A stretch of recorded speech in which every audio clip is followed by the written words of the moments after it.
열심이 아닌 하나님의 거룩하심 앞에 나아갑시다. 사무엘하 6장 1절에서 11절. 사랑하는 성도 여러분, 반갑습니다. 명절 잘 보내고 계십니까? 설날 우리 함께 말씀 함께 나누면서 귀한 은혜의 시간 가지고 또 오늘 평안한 하루 보내시길 소망합니다. 다윗은 3만 명의 정예 부대를 소집하여 하나님의 궤를 모시려 오려고 했습니다. 하나님의 궤는 단순한 상자가 아니라 그룹들, 천사들 사이에 좌정하신 만군의 여호와의 이름으로 불리는 거룩한 보좌이자 하나님 임재의 상징입니다. 그 안에는 언약의 돌판이 담겨 있어 하나님의 말씀과 공의를 대변하지요.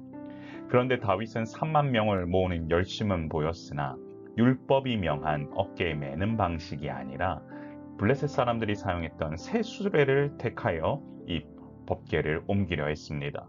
하지만 하나님은 인간이 고안한 효율적인 방식 안에 갇혀 계신 분이 아니십니다. 결국 하나님의 임재를 사모하는 사람은 편의가 아니라 하나님의 거룩한 법도와 말씀의 원칙을 우선으로 삼아야 한다는 사실을 먼저 기억하셔야 하겠습니다. 다윗과 온 백성은 온갖 악기를 동원해 여호와 앞에서 연주하며 뜨거운 축제를 벌입니다.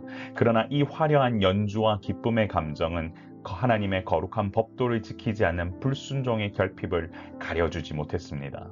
소들이 뛰자 웃사가 손을 들어 궤를 붙든 행위는 하나님의 궤를 보호하려던 선한 의도로 보이지만 결국 거룩하신 하나님을 인간의 손으로 통제, 관리할 수 있다는 영적 교만이 담겨 있는 부분입니다. 이처럼 하나님을 경외하는 자리에 인간의 손으로 하나님을 돕겠다는 인간적인 발상을 멈추고 말씀의 법도 아래에 머리를 숙이는 것이 참된 예배의 시작임을 기억합시다. 다윗은 하나님이 웃사를 치신 일에 분노하며 그곳을 베레스 웃사라고 불렀습니다. 이는 웃사를 깨뜨리심 혹은 웃사를 침범하심이라는 뜻으로 인간의 잘못된 열심과 종교적 자만이 하나님의 거룩과 충돌했을 때 일어나는 파열음을 의미합니다. 다윗 입장에서는 악기와 수금, 비파와 소고 그리고 앙금과 제금으로 하나님 앞에서 최고의 예배를 드렸다고 생각했다가 예상치 못한 웃사의 죽음 앞에서 이런 인간적인 분노가 들었을 것입니다. 이처럼 베레스 웃사는 인간의 의와 방법이 하나님의 거룩하심 앞에서 얼마나 무력한지를 보여주는 경고의 현장으로 하나님의 자신의 거룩을 침해하는 어떤 인본주의적 시도도 용납하지 않으신 분이라는 사실을 우리는 알아야 할 것입니다. 웃사의 죽음으로 법궤 운반이 중단되자 다윗은 두려움 속에 궤를 가드 사람 오벳 에돔의 집으로 보냈습니다. 놀랍게도 공포와 죽음의 상징과도 같았던 궤가 그곳에서 석 달 머무르는 동안 하나님은 오벳 에돔과 그의 온 집에 복을 내리십니다. 이것은 법궤를 상징하는 하나님의 임재가 인간의 태도가 인본주의와 교만일 때는 심판으로 나타나지만 겸손과 경외로 영접할 때는 생명과 복으로 드러난다라는 것이죠. 이처럼 오벳 에돔의 이름 없는 이방 지역 출신의 평범한 인물로 보이는데 그는 죽음의 공포가 서린 궤를 피하지 않고 정성껏 모셨습니다. 그러므로 하나님은 주님의 임재를 진심으로 존중하고 마음을 다하는 사람을 기다리시고 그를 통하여서 복 주시는 분이시다라는 사실을 알아야 합니다. 항상 하나님의 뜻에 따라 겸손하게 나아가는 자를 하나님은 찾으십니다. 사랑하는 성도 여러분, 내 열심이 아닌 하나님의 거룩하심 앞에 나아갑시다.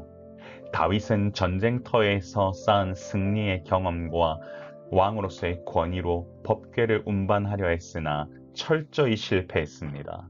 이것은 인간의 종교적 열심이 결코 하나님의 거룩을 대체하거나 보완할 수 없다라는 것을 보여주는 대목입니다. 이처럼 신앙생활의 강성함은 내 화려한 행동이나 감정이 아니라 하나님의 세밀한 법도를 따르는 순종에 있으며 내 방식과 경험의 수레를 과감히 버리고 하나님의 거룩하심 앞에 나를 겸손히 굴복시키면서 말씀의 은혜 가운데 거하는 훈련과 그 안에서 거하는 참된 평안을 누릴 때 복과 평안이 임한다는 사실을 아셔야 합니다. 내 열심이 아닙니다.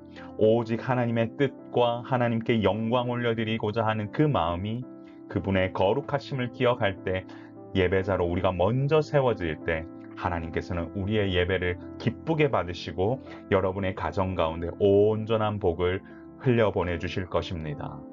사랑하는 성도 여러분, 오늘 설날 맞이하여서 아마 모두가 다 오벳 에돔의 축복을 받기를 원하실 겁니다.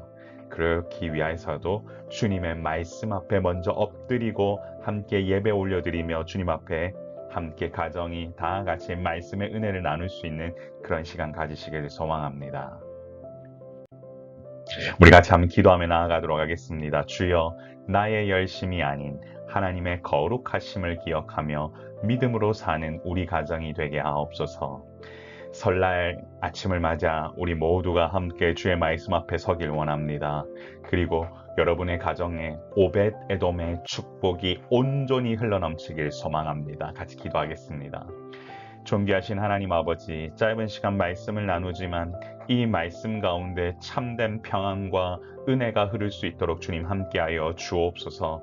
각 개인과 가정마다 자신의 방식으로 하나님께 영광을 올려드리는 것이 아니라 하나님이 정한 법도와 하나님의 뜻을 쫓아 믿음 안에서 하나님과 함께 동행하는 삶을 살게 하셔서 모든 가정이 오벳 에돔의 축복을 온전히 누리며 나아갈 수 있도록 주님 역사하여 주옵소서.